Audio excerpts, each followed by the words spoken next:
The rain came down in silver sheets, blurring the neon lights of the city. From the corner booth of a dimly lit cafe, Elena Carter stirred her coffee, her fingers trembling, not from the cold, but from the storm inside her chest.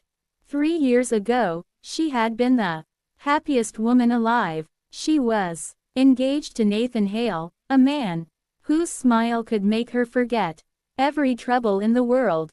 But the love that once felt like home had become a knife pressed against her throat. It began the night Nathan came home late, smelling of someone else's perfume. She tried to ignore it, but lies breed fast in silence. Within months, she discovered the truth. Nathan had been having an affair with her best friend, Claire. The betrayal alone could have shattered her, but what came next burned her soul to ash. Nathan, a wealthy businessman, framed Elena for embezzlement from his own company.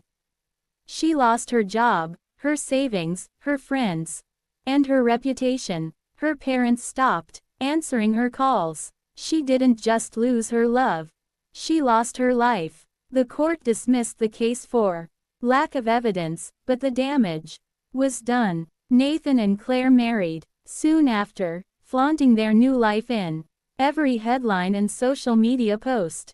But Elena hadn't disappeared. She had been watching, waiting. The plan took years. She studied cybersecurity, learned to slip into places without a sound, and built a network of allies who owed her favors. Revenge wasn't about rage, it was about precision. When she was ready, she made her first move. Late one night, Nathan received an anonymous email containing a single photograph, him in his office, at his desk, with Elena's shadow reflected in the glass window behind him. The message read, "I'm closer than you think." He dismissed it as a prank, until the accidents began. First, a leaked document showing that his company's biggest contract had been won through bribery. The media swarmed. His investors grew nervous. Then, a video surfaced online.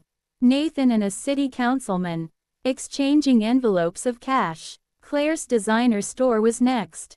An anonymous hacker wiped out its entire financial database, leaving her in tears before a crowd of furious customers demanding refunds.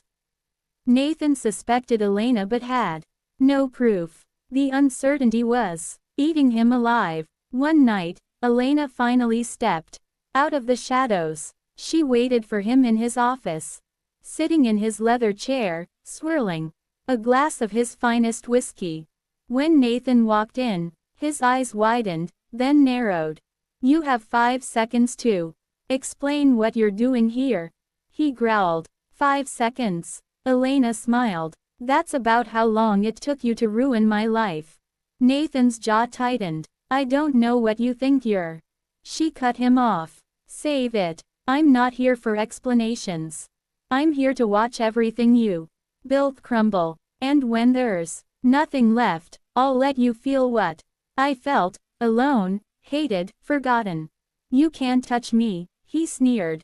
"I have power, money, lawyers." "Not for long," she whispered, sliding a flash drive across the desk.